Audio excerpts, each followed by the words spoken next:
100 million Americans have been hit by a winter storm, packing pretty much everything in the weather arsenal. This map shows the ferocious speed and power of the northeaster. In 48 hours, barreling from Texas across the south up the coast to Maine. People forced to abandon cars after highways turned into skating rinks.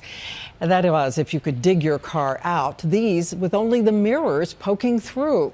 And right now, a prediction of thunder, snow, and sleet. And our extreme weather team is tracking it all. ABC's Lindsay Janis starts us off in the Northeast, where the storm is still on the move tonight. With snow and ice and wind and rain, the storm that crippled the South, killing at least 20 people, is still wreaking havoc. Whiteout conditions from the nation's capital to the treacherous New York State Thruway. Nor'easter winds whipping a house fire in New York City, at least 7 injured. Also in New York, a pregnant woman was struck and killed by a plow, her baby saved. Pennsylvania still under a state of emergency from the last storm.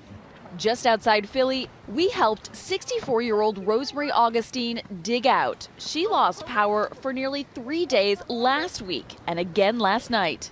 Well, I got a fur coat on, so. Have you been wearing it inside? And I've been wearing it inside. Her 100-year-old mother had to go to the hospital to stay warm. Others in her building, like this toddler with breathing problems, evacuating. Rosemary showed us how she's managing with a gas stove. I boil water in a big pan.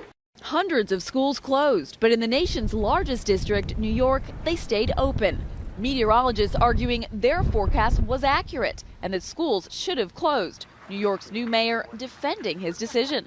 The National Weather Service gave us a projection. What we got here was certainly the high end of the projection and then some, and faster and earlier than was expected. Here in Philadelphia, we got 9 inches of snow today. Some people taking advantage, sledding down these famous steps. And it's not over yet, Diane. Another 3 to 6 inches expected tonight. Oh, Lindsay, thank you so much. And we're going to head south now, where tonight families are telling survivor stories after abandoning their cars paralyzed on frozen roads. They were also huddling in houses without power, and ABC's Steve Osunsami is with them. More than half an inch of ice finally starting to melt today in Augusta, but not before bringing down trees and leaving more than 100,000 still in the dark. Across the South, nearly 500,000 people still without power tonight. For somebody who's sitting at home and doesn't have any power, that is a bad place to be, and we understand that. Authorities are warning residents they shouldn't use a fireplace to cook food. Tiara Gibbs and her family lost power and then accidentally burned down their house in Atlanta using their fireplace. This was our only everything we had. Families across 7 states will need candles tonight. In Charlotte, the people of this Baptist church recovering from a roof caved in by the snow. In Raleigh, survivor stories from drivers stuck on the ice, explaining why they walked away from their cars. Cars around me were just spinning, and I was just waiting for my turn to get hit, and I was like, I've got to get out of here. Tonight, families still have to watch out for falling trees.